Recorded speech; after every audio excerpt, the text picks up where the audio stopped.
22 साल की छोटी सी उम्र में लक्ष्मी फैशन इंडस्ट्री की एक जानी-मानी हस्ती बन चुकी है। इतना ही नहीं, अब लक्ष्मी ने शाहपुर जट इलाके में अपना नया शोरूम बना लिया है। साथ ही अपना ब्रांड भी लॉन्च कर दिया है। अब वह बड़े-बड़े फैशन डिज़ाइनरों को टक्कर देने लगी है। लक्ष्मी ने अपने नए ब्रांड का नाम भी अनोखा सा ही रखा है, जे फॉर जानवी। जब कोई उससे पूछता है कि उसने अपने ब्रांड का यह नाम क्यों चूज़ किया, तो लक्ष्मी फ़ख्र से बताती है कि जानकी मेरी प्यारी दादी माँ का नाम है। आज यदि मैं अपनी लाइफ में इस मुकाम तक पहुँची हूँ तो सिर्फ दादी माँ की वजह से।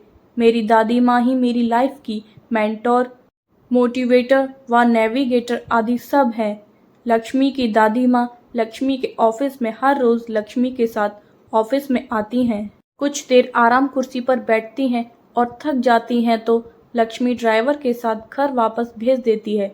लक्ष्मी के मन में यह अटल विश्वास है कि दादी माँ का चेहरा देखकर दिन की शुरुआत करने से निश्चय ही उसका पूरा दिन बहुत अच्छा गुजरता है। जब लक्ष्मी उनकी तरफ देखकर लोगों को इंग्लिश में उनकी तारीफ में करीदे पड़ती है तो उन शब्दों का पूरा पूरा मतलब तो नहीं समझ पाती दादी, पर लक्ष्मी के हाव भाव से यह जरूर पता लग जाता है कि उनकी पोती उनकी तारीफ में ही कुछ कह रही है। दादी माँ लक्ष्मी की इस अदा पर मन ही मन खुश होकर उसको ढेर सारे आशीर्वाद दे डालती हैं। दादी माँ के चेहरे पर मंद मंद मुस्कुराहट खिल जाती है। इस मुस्कुराहट के पीछे न जाने कितने दर्द की लकीरें अंकित हैं, यह तो सिर्फ वे ही जानती हैं। फिर तुरंत ही अपने मन को यह कहकर समझा लेती हैं कि अंत भला तो सब भला। लक्ष्मी उनके इकलौते बेटे राघव व बहू नीरा की इकलौती बेटी थी। लक्ष्मी के जन्म के बाद 1 साल तक नीरा ने अवकाश लेकर लक्ष्मी की परवरिश की। फिर ऑफिस ज्वाइन करने के लिए यह सवाल सामने आया कि इतनी छोटी बच्ची को ना तो घर में अकेले आया के साथ छोड़ा जा सकता है और ना किसी डे केयर में। नीरा ने जब यह समस्या अपनी माँ के साथ शेयर की तो लक्ष्मी की नानी उसको अपने घर ले गईं। उनका मानना था कि इतनी छोटी बच्ची को अभी से किसी आया के भरोसे छोड़ना बिल्कुल भी ठीक नहीं है। यूँ भी नीरा को अपनी बच्ची से अधिक अपने करियर की अधिक चिंता थी। नीरा की माँ ने लाख समझाया कि लक्ष्मी को अभी तुम्हारी व तुम्हारे प्यार की बहुत ज़रूरत है और जब तक लक्ष्मी 5 साल की नहीं हो जाती तब तक अपने जॉब को भूल जाओ। लाइफ में समय व परिस्थिति के अनुसार कई समझौते करने ही पड़ते हैं। इन 5 सालों में तो मैं अपने करियर में इतना पीछे रह जाऊंगी कि फिर मुझे कोई जॉब देगा भी या नहीं। मैं अपना करियर दांव पर नहीं लगा सकती। नीरा ने अपना दो टूक फैसला अपनी माँ को सुना दिया। काफ़ी सोच विचार के बाद लक्ष्मी की नानी उसे अपने साथ अपने घर ले गईं। लक्ष्मी अपनी नाना नानी की आंखों का तारा थी। साथ ही लक्ष्मी की बाल सुलभ चपलता से उनका मन भी बहल जाता था। नीरा भी बीच बीच में अवकाश लेकर लक्ष्मी से मिलने जाती रहती थी। जब भी जाती अपनी बेटी के लिए ढेरों उपहार, टॉफ़ी, चॉकलेट आदि ले जाती। शायद यही उसका अपनी बेटी को प्यार दिखाने का तरीका था। इधर कुछ दिनों में लक्ष्मी की नानी की तबीयत खराब रहने लगी तो उन्होंने नीरा से कहा कि अब तुम लक्ष्मी को अपने साथ रखो और उसकी देखरेख के लिए किसी अच्छी आया का इंतज़ाम कर लो। नाना नानी के लाड प्यार ने लक्ष्मी को ज़िद्दी व बिगड़ैल बना दिया था। राघव व नीरा तो सारा दिन ऑफिस में व्यस्त रहते। लक्ष्मी अभी इतनी बड़ी नहीं हुई थी कि उसे घर में अकेले छोड़ा जा सके। अभी तक सिर्फ 6 साल की थी। नीरा ने अपनी समस्या ऑफिस की कोलीग के साथ शेयर की। किसी ने आया रखने की सलाह दी तो किसी ने घर पर दादा नानी को बुलाकर उनके पास छोड़ने की सलाह दी। अधिकांश कोलीग का कहना था कि कितनी भी अच्छी आया रख लो, फिर भी बच्चे के पास किसी अपने का होना ज़रूरी है। इससे बच्चा सिक्योर फील करता है। नीरा ने ऑफिस में 1 सप्ताह का अवकाश लिया। शहर की अच्छी से अच्छी सिक्योरिटी एजेंसियों के बारे में पता किया जो अच्छी अच्छी आया का प्रबंध कर सकती थी। 1-2 कंपनियों ने तो शहर के नामी गिरामी लोगों के नाम भी बताए कि हमारे यहाँ से भेजी गई आया के व्यवहार से उसके घर वाले संतुष्ट थे। नीरा ने पूरे घर में कैमरे भी फिट करवा दिए जिससे वह ऑफिस में बैठे बैठे आया के क्रियाकलापों पर नज़र रख सके कि आया उसकी बच्ची के साथ कैसा व्यवहार कर रही है। नीरा इतना करने के बाद काफ़ी संतुष्टि का अनुभव कर रही थी कि वह तसल्ली से अपनी जॉब पर फोकस कर सकेगी। राघव के टूर से लौटने पर उसने अपने इंतज़ाम के बारे में बताया। नीरा की सब बात सुनने के बाद राघव ने खुश होकर कहा, नीरा, हमारी बेटी लक्ष्मी के बारे में जो सोचा है बहुत अच्छा सोचा है, लेकिन मेरा मानना अभी भी यही है कि जबकि हम दोनों अपने अपने जॉब में बिजी हैं, ऐसे में आया के अलावा घर में किसी अपने का होना बहुत ज़रूरी है। आपका क्या मतलब है कि किसी अपने का होना ज़रूरी है? अब कोई अपना क्या बाजार से खरीद कर लाया जाएगा? आपको तो मालूम है कि मेरी माँ ने 6 साल तक लक्ष्मी को पाला पोसा है। अब मेरे परिवार में तो कोई है नहीं जो हमारे घर आकर रहे लक्ष्मी के साथ। क्यों, लक्ष्मी की दादी तो हैं अभी, वे स्वस्थ भी हैं, अनुभवी भी। उनको जाकर ले आता हूँ, वही रहेंगी लक्ष्मी के साथ। फिर जब लक्ष्मी कुछ और बड़ी हो जाएगी तो उसे किसी अच्छे हॉस्टल में डाल देंगे, जहाँ उसकी पढ़ाई लिखाई व देख रेख दोनों भली भांति हो जाएगी। राघव के मुंह से लक्ष्मी की दादी को अपने घर में लाने की बात सुनकर नीरा का मूड उखड़ गया।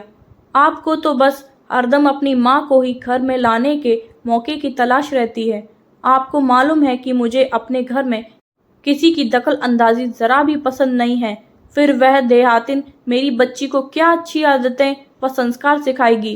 क्यों, हम भाई बहनों को भी तो उन्होंने ही पाला है और अच्छे संस्कार भी दिए हैं। इस मुद्दे को लेकर राघव व नीरा में काफ़ी बहस हुई। आखिर नीरा को अपनी मौन सहमति देनी ही पड़ी। भावावेश में आकर नीरा ने सासू माँ के लिए जो देहातिन शब्द का प्रयोग किया था, उस पर उसे खुद ही खेद हुआ और इसके लिए राघव से उसने तुरंत सॉरी कहकर माफ़ी मांग ली। दूसरे दिन इतवार था। राघव कार लेकर गया और दोपहर तक माँ को लेकर आ गया। बहू नीरा ने उन्हें देखकर जिस अंदाज में पैर छुए और जिस तरह मुंह लटका लिया, वह उन्हें बहुत खला। आखिर वह बच्ची तो नहीं थी। अनमने ढंग से किए जाने वाले स्वागत को पहचानने की बुद्धि वह रखती ही थी। उनकी पोती भी उन्हें अजनबी नज़रों से देखती रही। फिर राघव ने लक्ष्मी को बताया कि तुम्हारी दादी माँ है, इनको अपना कमरा नहीं दिखाओगी? यूँ तो नीरा ने लक्ष्मी को व्यस्त रखने के लिए उसको कई तरह की एक्टिविटीज़ की क्लासेस ज्वाइन करा दी थी। इन क्लासेस ने वह क्या सीख कर आ रही थी या नहीं, यह जानने और पूछने का नीरा को समय कहाँ था। उसकी कॉरपोरेट जगत की नौकरी उसका सारा समय खा जाती थी। नीरा चाहते हुए भी लक्ष्मी से अधिक इंटरेक्शन नहीं कर पाती थी। नीरा अपने जॉब में व्यस्त रहती। सुबह 8 बजे घर से निकलकर शाम 8 बजे तक ही घर पहुंच पाती। तब तक लक्ष्मी सो चुकी होती। यही कारण था कि लक्ष्मी धीरे धीरे अपनी माँ से दूर व दादी माँ के नज़दीक होती जा रही थी। हाँ, शुरू में तो लक्ष्मी को अपने कमरे में दादी माँ का रहना अजीब लगा। फिर उनके प्यार व स्नेह भरे व्यवहार से अब उनके साथ घुलने मिलने लगी थी। एक दिन ड्राइंग क्लासेस से लौटी तो बहुत खुश थी। जानकी जी ने उसकी खुशी का कारण पूछा तो उसने अपनी ड्राइंग की कॉपी उनको दिखाई और बताया कि मैम ने हैप्पी फैमिली ड्रॉ करने को बोला था। मैंने जो बनाया उसको देखकर बहुत खुश हुई, मुझे शाबाशी दी। उसने अपनी ड्राइंग कॉपी में मम्मी पापा के साथ दादी माँ को भी चित्रित किया था। जानकी जी यह जानकर बहुत खुश हुई। समय अपनी गति से बीत रहा था।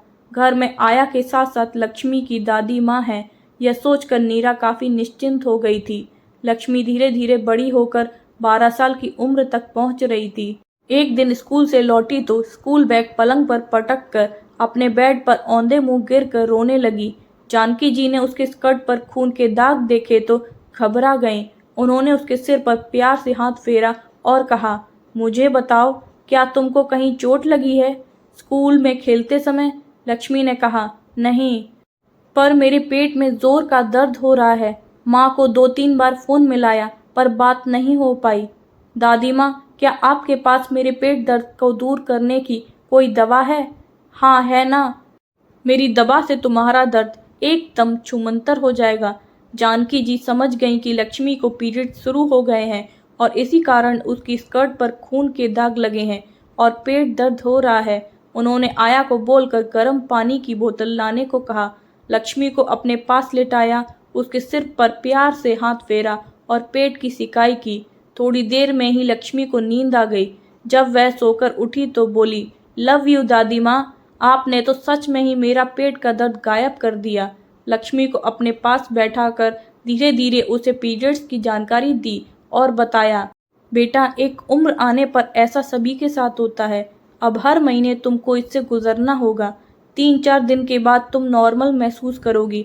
डरने जैसी कोई बात नहीं है मेरी बच्ची। हाँ, इस दौरान तुमको अधिक उछल कूद से बचना होगा और अपने खाने में हेल्दी फूड शामिल करने होंगे, ताकि इस दौरान जो रक्त तुम्हारे शरीर से बाहर निकलेगा उससे कमज़ोरी महसूस ना हो। लक्ष्मी ने दादी माँ की सारी बातें बहुत ध्यान से सुनी और कहा कि आगे से इन बातों का ध्यान रखेगी। समय धीरे धीरे आगे बढ़ रहा था। दादी माँ को सिलाई व कढ़ाई करते देख उसका रुझान भी इस ओर बढ़ रहा था। एक बार एग्ज़ाम में क्राफ्ट की फाइल में उसे फुल मार्क्स मिले थे, क्योंकि दादी माँ से सीखे कसीदों ने उसको काफ़ी हुनरबाज बना दिया था। आज लक्ष्मी बहुत खुश थी, क्योंकि उसकी टीचर ने उसकी क्राफ्ट फाइल दिखाकर उसकी बहुत तारीफ की थी। घर आते ही लक्ष्मी दादी माँ के गले में बाहें डालकर लिपट गई और बोली, लव यू दादी माँ। जानकी जी लक्ष्मी को अब तक गुड टच व बैड टच के बारे में भी बता चुकी थी। यूँ तो लक्ष्मी कार से ही स्कूल आना जाना करती थी। सुबह ड्राइवर स्कूल छोड़ाता, शाम को वापस घर ले आता। एक दिन लक्ष्मी स्कूल से आकर अपने कमरे में कपड़े बदल रही थी। उसकी क्लास का लड़का नोट्स लेने के बहाने घुस आया, क्योंकि दरवाज़ा असावधानीवश खुला रह गया था। जानकी जी रसोई में लक्ष्मी के लिए खाना लगा रही थीं।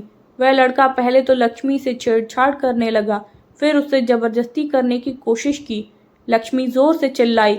आवाज़ सुनकर दादी माँ तुरंत दौड़ी आईं और उस लड़के को कॉलर पकड़कर 2-3 थप्पड़ मारे, फिर घर के बाहर खींच कर ले गईं और ज़ोर-ज़ोर से आवाज़ लगाकर पूरे मोहल्ले को जमा कर लिया।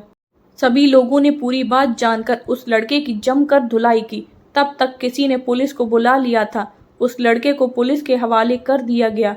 कमरे में आने पर देखा कि लक्ष्मी कोने में डरी सहमी खड़ी थी। वह जानकी जी को देखकर उनसे लिपट कर रोने लगी और रोती रोती बोली, लव यू दादी माँ, यू आर ग्रेट। यदि आज आप ना होती, न जाने क्या हो जाता।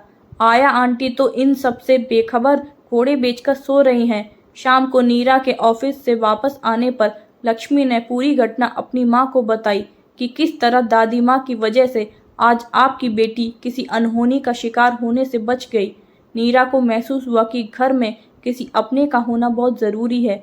साथ ही उसने जाकर अपनी सासू माँ को धन्यवाद दिया और अपने अब तक के व्यवहार के लिए माफ़ी मांगी। लक्ष्मी ने 12वीं तक जाते जाते जानकी जी से कपड़ों की कटिंग, कढ़ाई व डिज़ाइनिंग आदि सब सीख लिया था। इसलिए उसने फैशन डिज़ाइनिंग का कोर्स करने का मन बना लिया था। उसकी माँ ने भी उसकी चॉइस पर अपनी हाँ की मोहर लगा दी, क्योंकि लक्ष्मी के साथ साथ नीरा भी सासू माँ के हुनर को सलाम करने लगी थी। और लक्ष्मी वह तो उठते बैठते हर समय बस एक ही बात बोलती रहती थी, लव यू दादी माँ। फ्रेंड्स, आपको ये स्टोरी पसंद आई हो तो वीडियो को like, comment, share and subscribe ज़रूर करें। Thank you.